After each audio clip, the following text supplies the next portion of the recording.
Hai teman-teman semua, berjumpa kembali dengan saya, Dr. Andri, spesialis kedokteran jiwa dari Rumah Sakit Omni Alam Sutra Tangerang.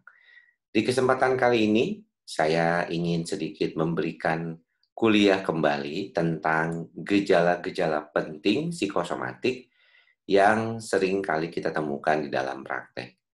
Saya sudah 12 tahun bekerja sebagai dokter jiwa dan 10 tahun terakhir fokus menangani masalah-masalah psikosomatik, terutama masalah psikosomatik yang terkait dengan gangguan lambung dan juga gangguan yang berkaitan lainnya. Nah, pada kesempatan kali ini saya ingin sedikit membicarakan secara langsung terkait dengan 5 gejala gangguan psikosomatik yang paling sering dialami oleh pasien-pasien yang mengalami gangguan ini. Nah, jadi ini kita lihat ada beberapa kasus yang terkait dengan kondisi seperti ini.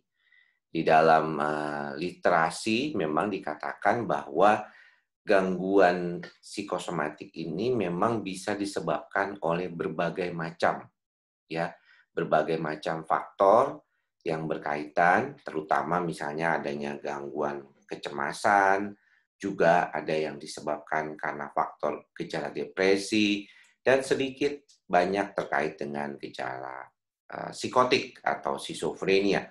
Namun pada kesempatan kali ini saya lebih menekankan bahwa kalau kita berbicara masalah keluhan psikosomatik, maka keluhan psikosomatik adalah keluhan fisik ya yang tidak didasari oleh adanya kerusakan organik biologis.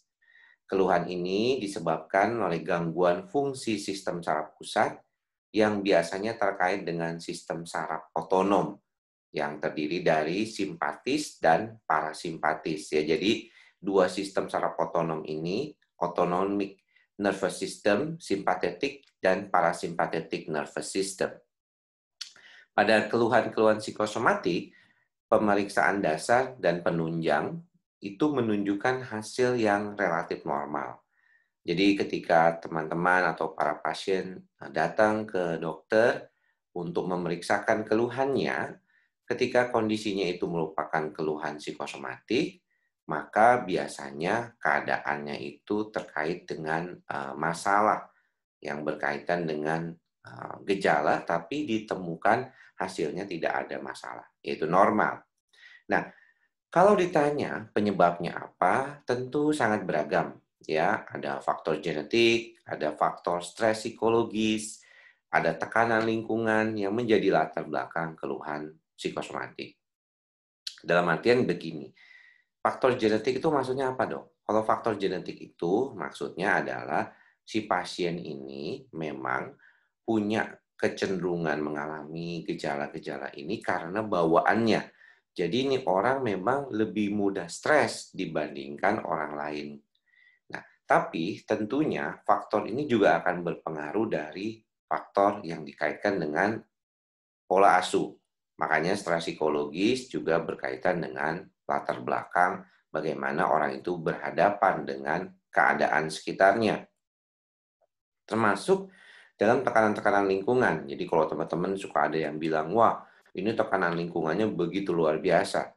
Dan itu menjadikan saya menjadi pemicu. Betul sekali ya. Jadi ada beberapa kasus memang bisa jadi faktornya memang demikian. Jadi ada dari faktor pemicu itu.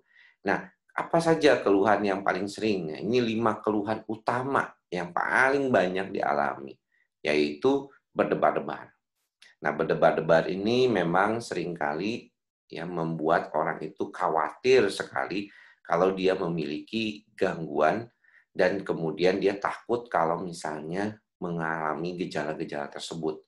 Ya, biasanya takutnya sakit jantung, takut mati. Ya, apalagi kalau laki-laki ya usianya masih relatif muda, dia dengar orang lain mengalami gangguan seperti ini menjadikan dia mengalami ketakutan yang luar biasa.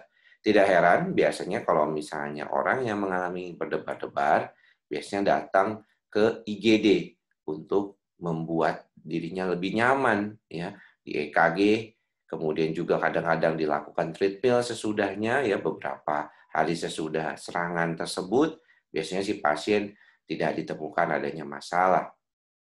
Nah, berdebar-debar ini sebenarnya merupakan salah satu contoh aktifnya sistem saraf otonom kita, yaitu contohnya adalah simpatis, ya.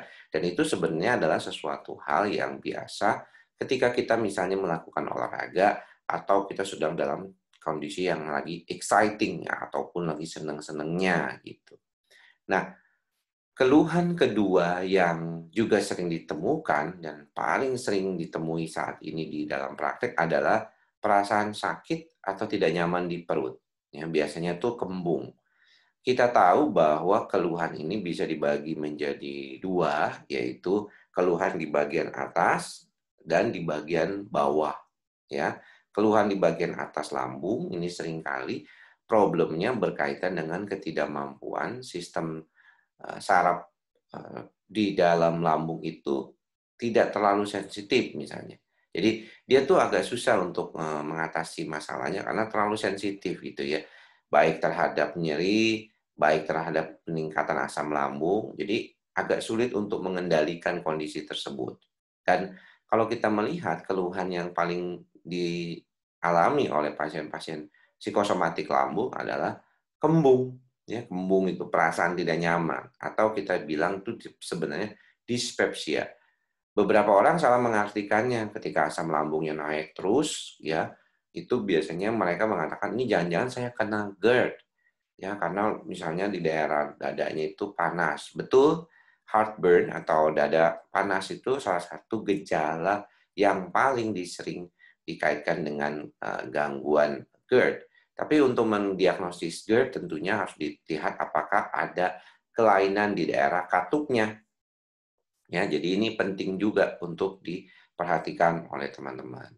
Lalu yang kedua, faktor yang paling penting kadang-kadang kita memerlukan memang endoskopi.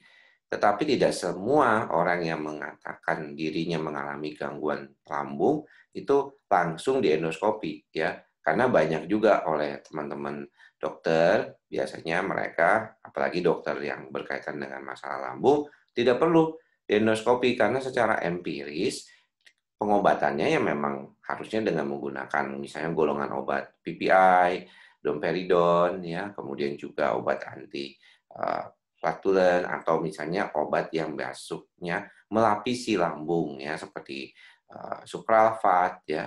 Nah, tetapi tidak masalah tuh kalau memang mau dikonfirmasi dengan tentunya endoskopi itu harus dibicarakan dulu sama dokter lambungnya. Apakah betul? Nah, kalau di dalam ilmu psikosomatik, kondisi ini dikaitkan dengan adanya permasalahan di sistem brain gut axis ya. Ini seringkali ditemukan nih pada orang-orang yang mengalami gangguan lambung. Jadi hipersensitif lambungnya, kemudian tidak mudah makan yang banyak gitu ya karena sering kembung, kemudian makanan-makanan tertentu seperti gluten, tepung, terigu itu juga dikurangi, coklat juga ya, lada, itu biasanya harusnya dikurangi ketika orang mengalami gangguan seperti ini. Nah, yang ketiga, gejalanya juga adalah nyeri atau tekanan di leher atau pundak. Jadi banyak pasien-pasien yang mengalami gangguan seperti ini tuh seringkali mengalami ketegangan, ya ketegangan di otot, ya di leher seperti ini, yang membuat si pasien itu mengalami suatu keadaan perasaan tegang terus-menerus ya. Dan ini kadang-kadang tegangnya ini tidak dipengaruhi oleh pekerjaan. Wah, dia nggak kerja apa-apa, tapi dia tegang gitu ya.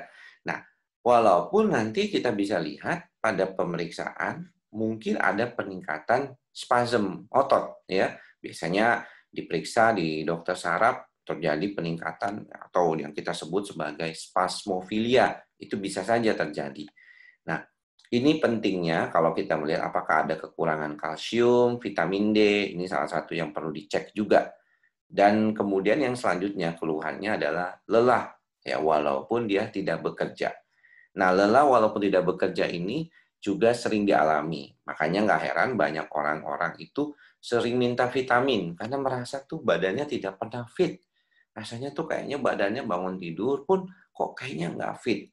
Nah, ini perlu diperhatikan Karena nanti keluhan yang kelima yang seringkali juga dialami adalah merasa kurang energi, ya, merasa lemah, ya, merasa hampir setiap waktu itu tidak ada tenaga, ya.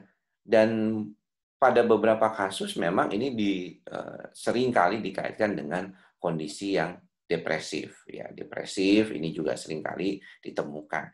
Jadi kalau misalnya teman-teman atau para pasien sekalian seringkali mengalami gejala-gejala ini, keluhan psikosomatik ini, maka ada baiknya ketika pemeriksaan fisiknya semuanya normal, Anda bisa berobat ke dokter jiwa, ya.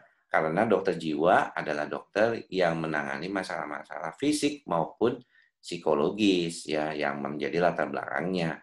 Jadi keluhan psikosomatik ini memang seringkali terjadi, penyebabnya banyak, ada faktor stres, dan terapinya biasanya mengobati gejala dasarnya. Misalnya gejala dasarnya ada depresi, ada cemas yang paling sering, maka di sanalah kita fokus untuk pengobatannya.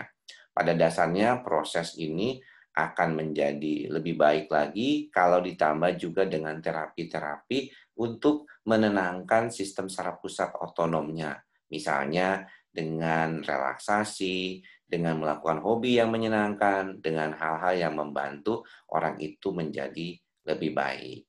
Demikian apa yang bisa saya sampaikan pada kesempatan kali ini. Mudah-mudahan bisa bermanfaat ya buat teman-teman semua. Dan jangan lupa untuk selalu menjaga kesehatan jiwa dan raga karena hal tersebut akan sangat berguna sekali untuk pengobatan dan perbaikan masalah-masalah psikosomatik. Sampai bertemu lagi di video-video berikutnya. Salam sehat jiwa. Bye-bye.